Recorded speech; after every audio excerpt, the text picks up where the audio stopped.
Beastmaster. Sergapan bandit. Zhao Jian berhasil menonaktifkan formasi pembunuh iblis utara setelah mengambil kristal batu yang menjadi sumber energi formasi tersebut. Namun, ia langsung terkejut melihat kemunculan puluhan orang yang tiba-tiba menyerang mereka. Yan Mo menggertakkan giginya, jumlah musuh terlalu banyak, apalagi beberapa bawahannya telah terluka. Namun, sebagai tuan muda klan Yan, ia harus menunjukkan pada Hakim Zhao Jian bahwa klan Yan-nya adalah klan yang mementingkan keselamatan warganya, walaupun sebenarnya bila rombongan Hakim Zhao Jian tidak ada di sini mungkin ia akan mementingkan keselamatan dirinya saja. Yan Mo menebas bandit yang melompat ke arahnya dan segera menghadang bos bandit yang hendak menebas Hakim Zhao Jian. Biarkan kami saja yang mengatasi bandit-bandit rendahan ini, Hakim Jian. Yan Mo ingin menunjukkan pada Zhao Jian bahwa dirinya sangat kuat dan merupakan pendekar penegak keadilan. Semuanya bunuh para bandit ini dan jangan biarkan ada yang lolos, teriaknya pada bawahannya. Namun, para bawahan Yan Mo mengerutkan kening, karena jumlah bandit jauh lebih banyak dari mereka. Cih, dalam situasi seperti ini tuan muda masih sempat-sempatnya melakukan pencitraan agar disanjung oleh Hakim Zhao Jian. Gumam bawahan Yan Mo menggerutu karena harus melawan 3 bandit sekaligus dengan ranah kultivasi yang sama dengannya. Pedang milik Yan Mo beradu dengan pedang hitam dan besar milik bos bandit. Yan Mo terdorong 5 langkah ke belakang, sedangkan bos bandit tetap di posisinya dan Zhao Jian berhasil menjauh membawa para pengungsi ke sisi belakang petugas pengadilan yang cukup jauh dari serbuan bandit. Babi. Tidak, gorila besar ini kuat sekali, gumam Yan Mo, bila pedangnya mengalami sedikit retakan. Yohoho. Tuan muda Yan ingin merasakan sayatan pedang hitamku ternyata. Bos bandit mengejek Yan Mo. Namun, Yan Mo tidak menanggapi ejekannya, ia justru khawatir dengan bawahannya yang ternyata tidak mampu menahan serangan para bandit. Yan Mo awalnya berpikir bila ia berhasil mengalahkan bos bandit dengan cepat maka para bawahan bandit itu pasti akan kabur karena tidak ada lagi yang mengatur mereka, tetapi ia tidak menyangka bos bandit ternyata sangat kuat dan akan membutuhkan waktu lama untuk mengatasinya. Bos, aku akan menculik gadis cantik itu untukmu. Si Wang menyeringai menatap Zhao Ke. Jangan sampai sehelai rambutnya rontok gara-garamu atau kulit tubuhnya yang mulus sampai tergores. Bos bandit menatap Si Wang dengan tatapan tajam, sehingga tangan kanannya itu ketakutan. Aku akan memotong-motong tubuhmu dan memberikannya sebagai makanan anjing, ancamnya. Tenang saja bos, aku pasti akan mengamankannya dengan baik, sahut Si Wang segera mendekati Zhao Ke. Cih, babi bodoh. Aku akan menikmati tubuhnya lebih dulu, hehehe. Air liurnya menetes deras karena langsung bergairah menatap Zhao Ke. Zhao Ke mengerutkan keningnya dan menatap jijik pada pria kurus dengan bekas luka sayatan di wajahnya tersebut. Jianer, bibimu akan ternodai. Ah, tolong aku.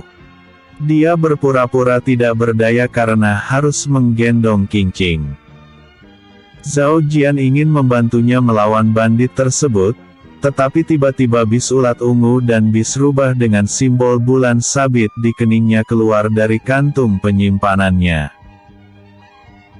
Kedua bis itu langsung menyerang Si Wang tanpa diperintahkan oleh Zhao Jian, sehingga Zhao Ke tercengang saat benang sutera dan energi spiritual es tiba-tiba melesat melewati pipi kiri dan pipi kanannya. Apa itu? Si Wang belum sempat bereaksi untuk mengalirkan energi spiritualnya melakukan serangan balik. Tubuh Si Wang membeku dan benang sutera putih setajam bilah pisau memotong-motong tubuhnya menjadi potongan-potongan kecil. Apa mereka cemburu padaku? Kan, aku hanya wanita tua yang cantik dan bibi Jianer. Jadi, wajar aku bersikap manja padanya. Zhao Ke tersenyum masam dan mengacungkan jempol pada Zhao Jian. Kerja bagus Hakim Jian, katanya dengan gugup, takut bis milik Zhao Jian malah menyerangnya juga. Zhao Jian melesat ke depan Zhao Ke dan berkata, Bibi Ke mundur saja dan lindungi para penduduk desa. Aku akan membantu Tuan Muda Mo. Zhao Jian segera mengalirkan energi spiritual angin ke pedang Zenyi dan menebas bandit-bandit yang ingin menyerang para pengungsi. Bos bandit tidak menyadari kalau bawahannya telah dihancurkan oleh dua bis milik Zhao Jian dalam sekejap. Dia terlalu fokus ingin melenyapkan Yan Mo. Begitu juga dengan Yan Mo yang tidak memperhatikan sekitarnya dan ingin segera melenyapkan bos bandit tersebut. Zhao Chen berdiri di sebelah Zhao Jian. Kira-kira siapa yang akan menang menurutmu, Hakim Jian? Kalau melihat dari segi kekuatan dan pengalaman bertarung, mungkin bos bandit ini yang akan menang, Paman Chen. Sahut Zhao Jian. Bos bandit dan Yan Mo bertukar puluhan tebasan dan pukulan tanpa menyadari kalau mereka sedang ditonton oleh rombongan Zhao Jian dan para pengungsi. Pedang hitam milik bandit hampir mengenai wajah Yan Mo yang langsung mengelak dengan mundur selangkah. Pedangnya yang dipenuhi retakan mengeluarkan kobaran api dan Yan Mo segera menebas bahu kiri bos bandit. Namun, bos bandit malah menyeringai, telapak tangannya yang besar mencengkram bilah pedang milik Yan Mo, sehingga darah segar menetas dari sana. Akan tetapi bilah pedang Yan Mo tiba-tiba mengeluarkan suara, krek, dan langsung hancur berkeping-keping. Hehehe. Saatnya kau mati, bocah bau. Ejek bos bandit, tetapi ia heran kenapa Yan Mo malah tersenyum. Lihat sekelilingmu gorila busuk. Kini Yan Mo yang mengejek bos bandit setelah ia menyadari kalau petugas pengadilan telah menghancurkan kawanan bandit. Bos bandit terkejut dan ia ingin melarikan diri, tetapi tiba-tiba ia merasa dadanya terasa sangat sakit dan ia mengerutkan keningnya. Kau curang. Hehehe. Beastmaster. Kekalahan bos bandit. Bos bandit mengalirkan energi spiritual ke telapak tangannya dan mencengkram wajah Yan Mo dengan kuat. Jangan pikir kau bisa membunuhku dengan mudah. Aku akan membawamu mati bersamaku. Yan Mo terkejut, wajahnya terasa sangat sakit dan ia berusaha melepaskan cengkraman tangan bos bandit dari wajahnya. Namun, usahanya sia-sia saja sehingga Yan Mo menjadi panik. Sial. Aku tidak boleh mati di sini, aku belum rela tunanganku bersanding dengan laki-laki lain. Gumam Yan Mo sembari melambaikan tangannya agar bawahannya segera datang menolongnya. Angin lembut tiba-tiba berhembus mengelilingi tubuh bos bandit. Namun, bos bandit langsung mengerutkan keningnya karena angin yang mengelilinginya mengandung energi spiritual yang sangat kuat. Dia menatap Zhao Jian yang sudut bibirnya menyeringai menatapnya. Sial. Ternyata ini ulah bocah itu, dia kuat sekali. Apakah ia berasal dari klan besar atau jenderal yang berpura-pura menjadi rakyat jelata? Gerutunya merasa surga telah mengutuknya karena bertemu musuh yang sangat kuat. Angin yang mengelilingi tubuh bos bandit seolah-olah menjadi bilah pisau tipis dan merobek-robek tubuhnya, sehingga bos bandit menjerit kesakitan. Hanya dalam 5 tarikan nafas, bos bandit langsung tumbang tak bernyawa lagi. Yanmo meraba wajahnya dan bernafas lega karena hanya goresan kecil saja yang ditinggalkan oleh cengkraman bos bandit tadi. Untung saja aku masih tampan, kalau sampai ketampananku berkurang maka tunanganku mungkin akan membatalkan pertunangan kami. Dia kemudian mengambil kantung penyimpanan milik bos bandit dan melukis formasi menggunakan darah milik bos bandit. Zhao Jian penasaran dengan apa yang dilakukan oleh Yanmo, karena biasanya bila pemilik kantung penyimpanan mati tanpa melepas tanda spiritualnya pada kantung penyimpanan tersebut, maka kantung penyimpanan itu tidak akan bisa dibuka lagi dan kantung penyimpanan tersebut akan hancur dengan sendirinya. Aku memiliki teknik formasi yang dapat membuka kantung penyimpanan, tetapi akan bekerja bila pemiliknya baru meninggal dan membutuhkan darahnya juga untuk membuat formasinya, sahut Yanmo, dan tiba-tiba kantung penyimpanan bos bandit langsung terbuka. Zhao Jian terkejut mendengarnya dan berpikir teknik formasi yang dikatakan Yanmo itu sungguh hebat sekali. Bolehkah aku? Tentu saja. Aku akan mempersembahkan kantung penyimpanan ini untuk Hakim Jian. Yanmo langsung menyela ucapan Zhao Jian.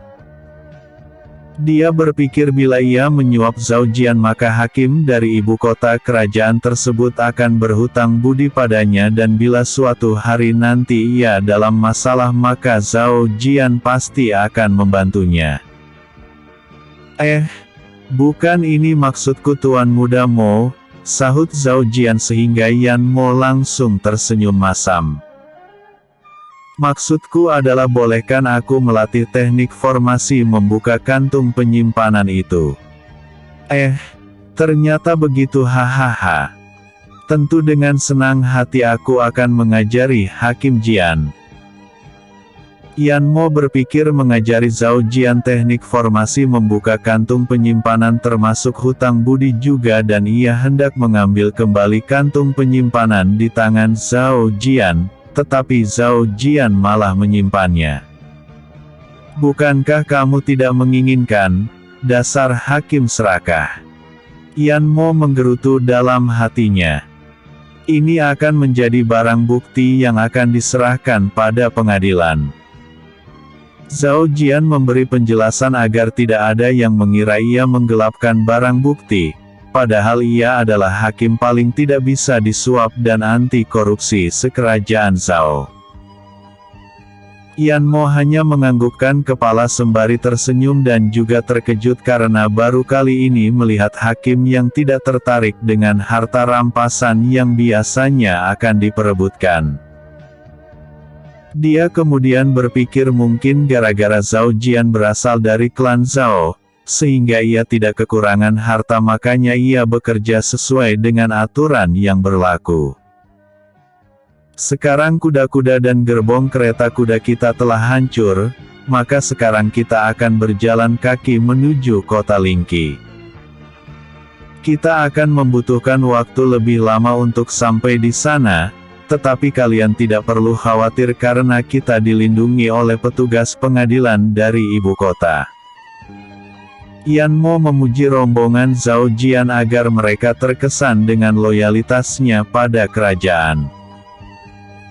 Zhao Jian hanya tersenyum karena ia sudah terbiasa melihat tipe orang seperti Yanmo di klan Zhao-nya dan ia tidak ambil pusing dengan sikapnya. Kemudian Zhao Jian meminta petugas pengadilan membakar tubuh para bandit agar tidak menarik perhatian binatang buas. Bis ulat ungu dan bis rubahnya segera masuk kembali ke dalam kantung penyimpanannya. Namun, Zhao Jian langsung mengerutkan keningnya karena bis ulat ungu malah membongkar kantung penyimpanan bos bandit, padahal itu adalah barang bukti yang akan diserahkan pada pengadilan. Hei, Valet, jangan bongkar. Apa itu? Zhao Jian terkejut melihat bis ulat ungu memakan buah yang mengandung energi spiritual yang sangat padat. Zhao Jian berusaha mengingat-ingat buah apa itu. Ketika di Akademi Kerajaan, dirinya adalah murid paling hebat dalam teori, bahkan mengalahkan murid juara 1 Liu Ruxu. Namun, ia selalu menjadi nomor 2 terakhir ketika latih tanding dan ujian bela diri. Bukankah itu buah persik hutan berusia ratusan tahun? Zhao Jian terkejut, karena warna buah persik itu telah berubah menjadi warna emas dan itu mengandung energi spiritual yang merupakan sumber daya langka yang sangat mahal. Di mana bandit ini mendapatkannya? Iya. Zhao Jian ingin memindahkan pohon persik itu ke halaman kediamannya, karena pohon persik itu juga pasti berusia ratusan tahun serta memiliki buah yang belum matang lainnya. Namun, bos bandit telah mati dan ia tidak memiliki petunjuk lain tentang keberadaan pohon persik tersebut, sehingga Zhao Jian memilih melupakannya saja dan memilih fokus menghadapi Ye Jing. Episode sebelumnya, Sergapan Bandit. Episode berikutnya, bis ulat ungu bermetamorfosis menjadi kepompong. Beast Master. Bis ulat ungu bermetamorfosis menjadi kepompong. Setelah menghabiskan buah persik emas, bis ulat ungu langsung mengantuk dan memejamkan matanya. Aku akan menganggap tindakan Valet sebagai upahnya karena telah membantuku melawan penjahat selama ini, sehingga tindakannya itu tidak dikategorikan sebagai pelanggaran hukum. Gumam Zhao Jian tak ingin lagi dicambuk. Zhao Jian langsung mengelus bokongnya karena teringat saat dicambuk petugas pengadilan hingga tidak sadarkan diri beberapa hari. Tiba-tiba tubuh bis ulat ungu bersinar terang, sehingga Zhao Jian tercengang.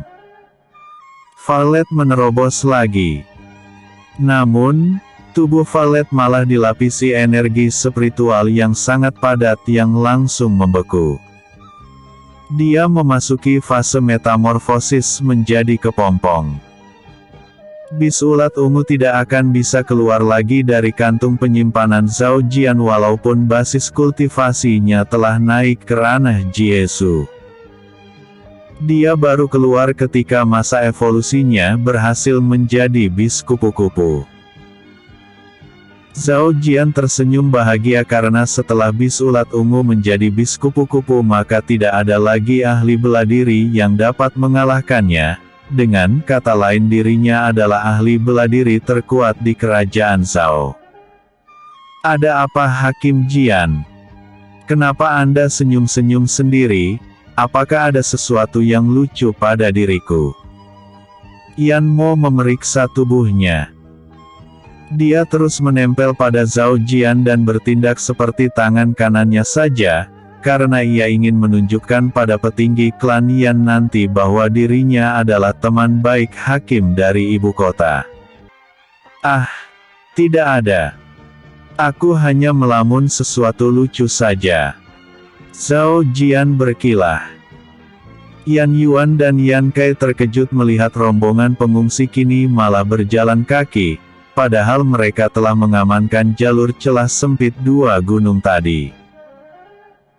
Keduanya langsung menduga para pengungsi telah disergap bandit karena beberapa anggota klan Yan tampak terluka. Kami tidak becus melaksanakan tugas, Tuan Muda Mo silahkan hukum kami. Seru Yan Yuan dan Yan Kai sembari bertekuk lutut di hadapan Yan Mo. Apa yang kalian lakukan? Cepat berdiri. Yan Mo berpura-pura menjadi pemimpin yang baik dan murah hati agar Zhao Jian makin terkesan padanya, padahal bila ini di tempat lain, maka ia akan menghukum keduanya karena gagal melaksanakan tugas. Tadi itu adalah kecelakaan yang tak terduga. Bandit itu sangat licik sehingga mustahil bagi kalian mendeteksinya. Katanya lagi sembari tersenyum. Yan Yuan dan Yan Kai tercengang, ada apa dengan tuan muda mereka ini? Apakah ia telah tercerahkan sehingga sikapnya berubah seperti biksu saja? Yan Mo tak ingin sifat aslinya diketahui oleh Zhao Jian dan ia langsung berkata, kenapa kalian masih bertekuk lutut di sana? Apakah kalian ingin menanyakan sesuatu? Tidak. Tuan muda Mo, kami hanya terlambat bereaksi saja, sahut Yan Yuan segera berdiri dan memberikan kuda miliknya pada Yan Mo, tetapi Yan Mo langsung menolak dan menyuruhnya menyerahkan kuda itu pada anggota yang terluka saja, sehingga membuat Yan Yuan makin tercengang dengan perubahan sikap tuan mudanya itu. Terjadi ledakan yang berasal dari kamar Liu Ruxu, sehingga para petinggi klan Liu bergegas ke sana karena mengira ada musuh yang ingin membunuh atau menculik nona muda mereka tersebut. Namun, sosok cantik dengan hanfu putih sedang melayang di atas kediaman klan Liu. Gadis cantik itu tersenyum bahagia karena berhasil menerobos ke ranah spirit dan yakin generasi muda yang seangkatan dengannya, dirinya lah yang pertama mencapai ranah bela diri tersebut. Hahaha. Ruxuerku akhirnya mencapai ranah spirit. Hebat sekali, kamu tetaplah generasi muda paling berbakat walaupun hakim muda dari klan Zhao mencapai ranah spirit lebih dulu darimu. Patriark klan Liu tersenyum bahagia karena ia sempat khawatir Liu Ruxu akan mengalami penyimpanan energi spiritual akibat memaksakan diri berkultivasi setelah mengalami insiden mengerikan di Gunung Kunlun. Zhao Jian menerobos ke ranah spirit. Liu Ruxu terkejut karena Zhao Jian terkenal di Akademi Kerajaan Zhao sebagai sampah nomor 2 terakhir yang hanya hebat dalam ujian tertulis saja. Namun, ia akan selalu menjadi samsak tinju ketika latih tanding, bahkan ketika dirinya dan Zhao Jian satu kelompok dalam perburuan binatang buas. Zhao Jian hanya menonton saja dan tidak melakukan apa-apa. Makanya ia tidak memiliki kesan dengan tuan muda klan Zhao tersebut. Akan tetapi Zhao Jian tiba-tiba menjadi hakim termuda sepanjang sejarah kerajaan Zhao dan basis kultivasinya meningkat tiba-tiba. Belum lagi kitab keadilan miliknya bisa mengungkap kebenaran dan menyinggung klan Lin karena menghukum Lin Mo Chen dengan hukuman mati. Mungkinkah kitab keadilan itu memperbaiki dantiannya dan membantunya menaikkan basis kultivasinya? Liu Ruxu berspekulasi. Ruxuer, kenapa kamu malah melamun? Apakah kamu sudah menentukan kalau Hakim Jian itu sebagai suamimu? Tiba-tiba ibu dari Liu Ruxu membuyarkan lamunannya. Tidak buruk juga. Tetapi tidak ada yang tahu siapa orang tuanya dan klan Zhao hanya mengatakan dia adalah tuan muda. Kalau pengaruh orang tuanya di klan Zhao tidak kuat maka kita akan rugi menikahkan putri kita padanya, sahut patriark klan Liu. Liu Ruxu mengerutkan keningnya, karena pembahasan pernikahan adalah tema yang paling membosankan menurutnya karena ia ingin fokus berkultivasi. Aku ingin istirahat ayah, ibu. Dan untuk masalah pernikahan itu, aku belum menentukan siapa yang akan kupilih. Karena ia bahkan tidak membaca ratusan profil calon suami yang diserahkan ibunya padanya.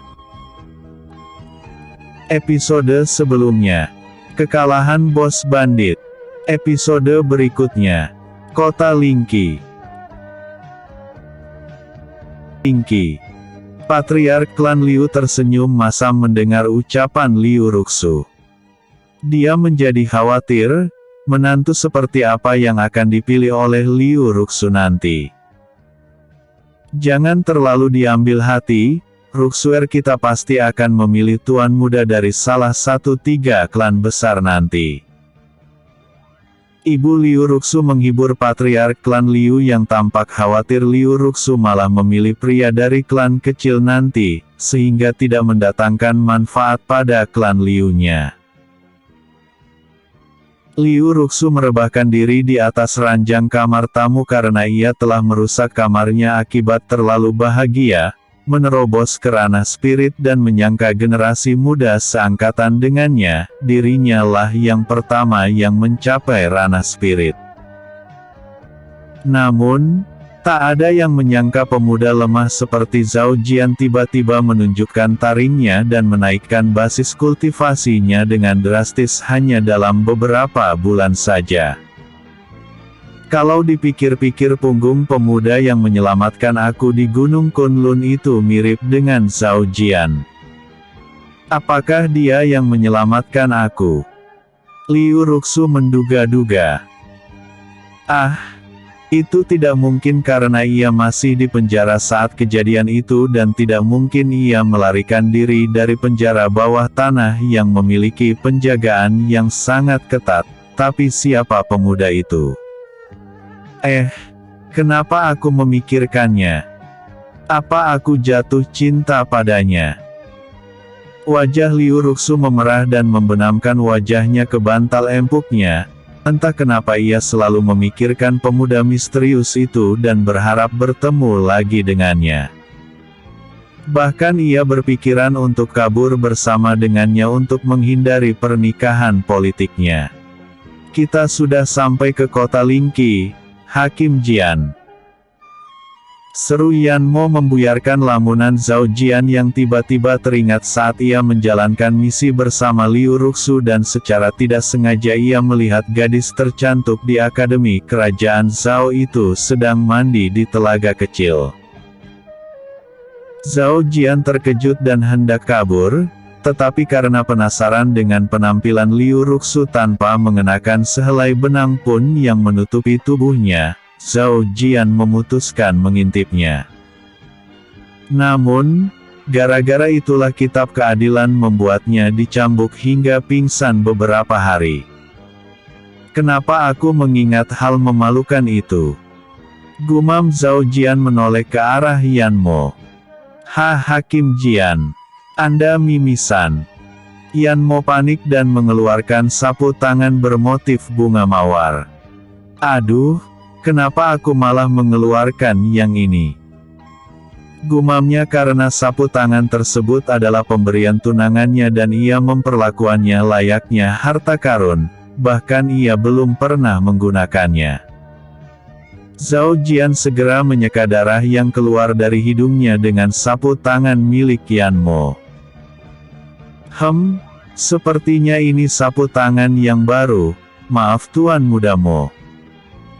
Aku akan membelikanmu yang baru nanti. Itu tidak perlu Hakim Jian, sahut Yan Mo tersenyum masam dan hendak menerima sapu tangan itu lagi, tetapi Zhao Jian malah membuangnya ke pinggir jalan, sehingga Yan Mo membelalakkan matanya. Bagaimana bisa Zhao Jian memperlakukan harta karun nasionalnya itu seperti layaknya barang sekali pakai saja? Zhao Jian keheranan melihat ekspresi wajah Yan Mo. Apakah ada yang tidak beres, Tuan Muda Mo? Tanyanya penasaran. Maaf Hakim Jian, perutku sedang mulas dan bawahanku yang akan membawa rombonganmu menuju kediaman klan Yan kami. Yan Mo berkilah, padahal ia hendak mengambil kembali sapu tangan pemberian tunangannya tersebut. Oh, ternyata begitu. Kami tidak perlu dikawal lagi, karena kedatangan kami ke sini tidak resmi. Lebih baik mereka mengatur tempat tinggal para pengungsi saja, sahut Zhao Jian dan Yan Mo langsung mengiyakan karena takut ada yang mengambil sapu tangan tersebut. Rombongan Zhao Jian kemudian berpisah dengan rombongan pengungsi yang dikawal ahli bela diri klan Yan, sedangkan Yan Mo kembali ke belakang mencari sapu tangan pemberian tunangannya. Namun, sapu tangan tersebut malah diambil kera yang kebetulan menyeberang jalan. Yan Mo sangat marah dan mengejar kera tersebut, tetapi kera tersebut bergerak bersama kawanannya yang jumlahnya ratusan, sehingga pertarungan sengit pun tak terhindarkan. Apakah ada orang bodoh yang bertarung dengan kawanan kera liar di hutan dekat gerbang masuk kota? Yan Yuan, bawahan Yan Mo mencibir saat mendengar suara teriakan kera dan ledakan dari hutan. Mungkin bocah-bocah yang sedang latihan fisik dan ingin merasakan pertaruhan hidup mati yang sesungguhnya. Dasar bocah zaman sekarang, nyali mereka terlalu gila dan tidak takut mati. Yan Kei ikut mencibir. Rombongan Zhao Jian memilih menginap di penginapan terbesar di kota Lingqi, karena penginapan murah telah diisi para pengungsi dari desa-desa wilayah klan Yan. Namun, saat mereka memasuki kediaman, mereka terkejut melihat banyak petinggi militer yang sedang makan di ruang bawah penginapan yang sekaligus merangkap sebagai restoran mewah tersebut. Itu adalah Jenderal Zhao Yi, bisik Zhao Ke. Kenapa pangeran pertama di sini? Iya. Apakah gara-gara pemuda yang mempraktikkan teknik terlarang tersebut telah membuat kacau seluruh wilayah ekor Gui Dao kita? Zhao Ke berspekulasi. Mungkin saja, sahut Zhao Jian. Lebih baik kita tidak berurusan dengan pangeran pertama. Cepat pesan beberapa kamar untuk kita Bibi Ke. Zhao Jian langsung mengalihkan pandangannya saat mata Jenderal Zhao Yi atau pangeran pertama kerajaan Zhao itu tertuju padanya. Zhao Yi sedang makan siang bersama dengan Patriark klan Yan dan Yan Yan serta Komandan Zhao Fan selaku petinggi militer yang bertanggung jawab atas keamanan kota Lingqi. Episode sebelumnya, bis ulat ungu bermetamorfosis menjadi kepompong. Episode berikutnya, pertemuan dua tuan muda klan Zhao. Beastmaster. Pertemuan dua tuan muda klan Zhao. Zhao Fan juga merupakan suami Yan Yan, mantan tunangan Ye Jing. Gara-gara Yan Yan lah Ye Jing mendatangi kota Lingqi, karena ingin membalaskan penghinaan yang dilakukan Yan Yan pada pemilik tubuh lama Ye Jing. Karena klan Ye dihancurkan oleh klan lain, Yan Yan langsung memutuskan pertunangan mereka. Saat Ye Jing meminta Yan Yan memberikannya waktu untuk balas dendam dan mengembalikan kejayaan klan Ye, justru Yan Yan mengatakan itu hanyalah sebuah angan-angan bodoh yang tidak mungkin tercapai. Ye Jing sangat marah dan berjanji akan menghancurkan klan Yan dan klan yang telah menghancurkan klan Ye-nya. Kemudian ia memutuskan bergabung dengan sekte Underworld. Namun, Ye Jing tidak menyangka dunia bela diri itu sangat kejam.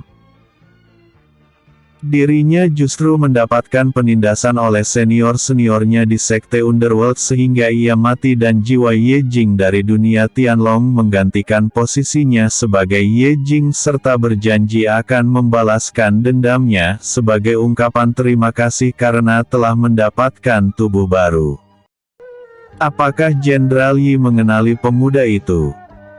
Zhao Fan bertanya pada Zhao Yi karena penasaran. Tatapan mata Zhao Yi tidak berkedip pada Zhao Jian. Dia dulu bocah yang selalu minta digendong padaku, sahut Zhao Yi sembari menenggak tehnya. Iya, itu sudah lama sekali, aku tidak menyangka bocah itu sudah besar. Kamu tidak mengenalnya. Dia itu adalah tuan muda klan Zhao juga. Karena di klan Zhao, Zhao Jian cukup terkenal sebagai tuan muda lemah penyendiri, sebab ia jarang berbaur dengan yang lain dan lebih memilih menghabiskan waktu di kediamannya atau di perpustakaan klan Zhao membaca buku. Zhao Fan menggelengkan kepala tanda bahwa ia tidak mengenal Zhao Jian, tetapi ia mengenal Zhao Chen yang ada di sebelahnya. Tapi, pria di sebelah tuan muda itu adalah petugas pengadilan senior, sahutnya. Mungkinkah pengadilan telah mengetahui kejadian yang terjadi di sini dan mengirim mereka untuk melakukan penyelidikan? Dia berspekulasi. Patriark klan Yan terkejut mendengarnya, karena pengadilan cabang kota Lingqi tidak mengabarkan tentang kedatangan petugas pengadilan dari ibu kota.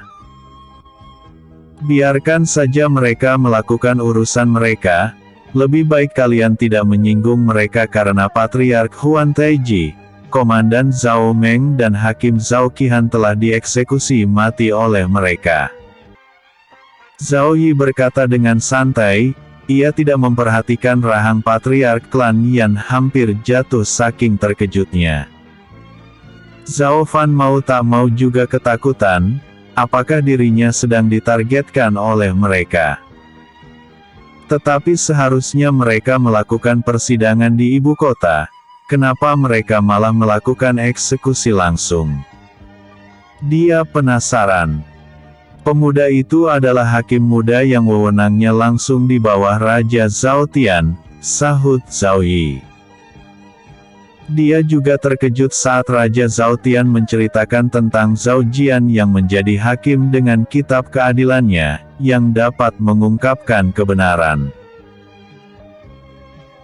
Beberapa hari yang lalu ia dan jenderal lainnya diundang ke ibu kota untuk membahas tentang persiapan perang melawan Gui Dao lain, karena Raja mengatakan telah terjadi fenomena aneh yang membuat Gui Dao tidak dapat mendeteksi keberadaan Gui Dao lain di sekitarnya, sehingga tidak menutup kemungkinan di masa depan Gui Dao kerajaan Zhao akan bertemu dengan Gui Dao lain.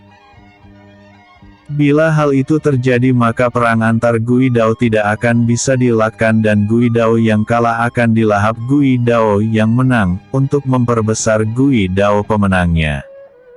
Iya, kalian tidak perlu cemas bila tidak melakukan pelanggaran hukum. Kecuali kalian diam-diam sekongkol menggelapkan dana upeti untuk kerajaan. Zhao Yi menghibur mereka. Hahaha. Tidak mungkin kami melakukan itu, Jenderal Yi. Zhao Fan tertawa masam. Yan tidak menduga klan Zhao sangat hebat sekali, bahkan tuan muda yang seusianya dengannya saja memiliki basis kultivasi ranah spirit, sangat jauh berbeda dengan Ye Jing mantan tunangannya. Yan terkejut, kenapa ia malah teringat dengan Ye Jing. Padahal ia sudah menikah dengan komandan militer Zhao Fan, yang jauh lebih baik dan berasal dari klan Zhao juga, walaupun hanya dari klan cabang saja. Namun, Yan sudah dianggap sangat beruntung karena berhasil menikahinya karena dirinya hanya berasal dari klan kecil. Untuk makan siangnya, apakah makan di sini atau diantar ke kamar kalian?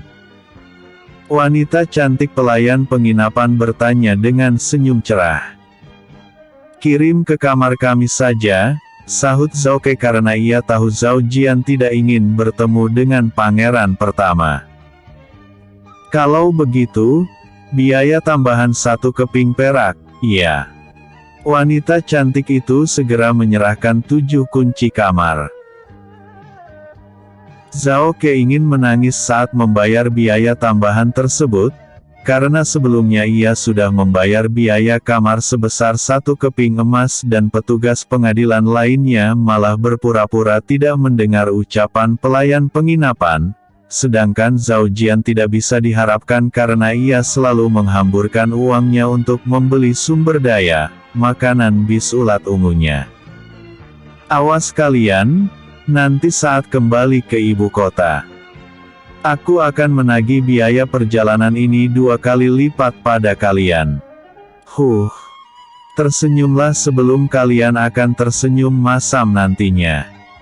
Gumam Zhao Ke sembari menyeringai jahat.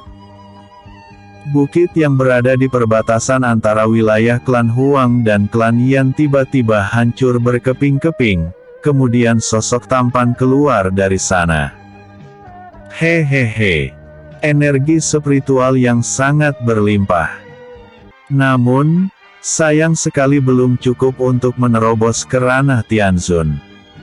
Ye Jing tertawa puas karena berhasil mengatasi fluktuasi energi spiritual di dantiannya. Kalau aku melahap esensi kehidupan seluruh penduduk kota Lingqi, mungkin aku bisa menerobos ke ranah Tianzun. Ye Jing langsung meninggalkan reruntuhan bukit tersebut, karena tidak ingin menunda-nunda waktu lagi. Kalau seluruh esensi kehidupan kerajaan Zhao ia lahap, mungkin ia bisa mencapai ranah Sein atau ranah Paramita, kemudian kembali ke dunia Tianlong dan menjadi ahli bela diri hebat di sana sekali lagi. Ye Jing tidak tertarik tinggal di dunia pemilik tubuhnya ini, karena di dunia ini tidak ada daratan dan sangat sulit mencari keberadaan Gui Dao lain, sehingga bila ia bertahan di sini maka pencapaian kultivasinya akan berjalan lambat. Berbeda dengan dunia Tianlong yang memiliki daratan yang sangat luas serta ada ribuan sekte yang memiliki ahli bela diri kuat. Mereka itu adalah nutrisi lezat yang akan menaikkan basis kultivasinya.